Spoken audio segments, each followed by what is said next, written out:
ГСП онлайн. Городские новости сейчас.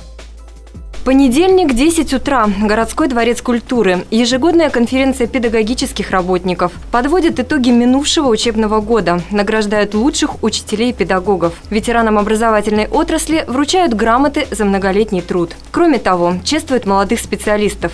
В этом году их 18. В День знаний они познакомятся со своими первыми учениками. Когда я пришла в школу, они знают, что я к ним приехала. Они не знают, как меня зовут, но я часто слышу учительница, а вы нас будете учить?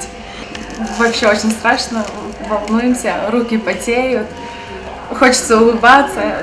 Я очень долго ждала этого момента.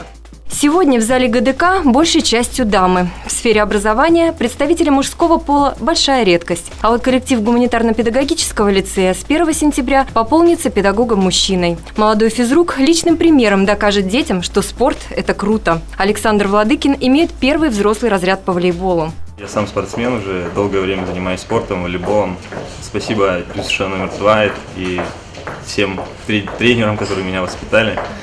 Поэтому, собственно, решил пойти по спортивной ступени, так сказать, и учить детей спорту. Все-таки спорт – это немаловажно. Начальник управления образования Наталья Безносикова представляет доклад. В нем итоги успеваемости выпускников прошлого года, планы по развитию образовательной системы. Нововведения коснутся детских садов, школ и различных кружков. Особое внимание будет уделено работе с одаренными учащимися. Кроме того, планируется активно развивать взаимодействие с вузами. 1 сентября на базе ГПЛ вновь откроется педагогический класс.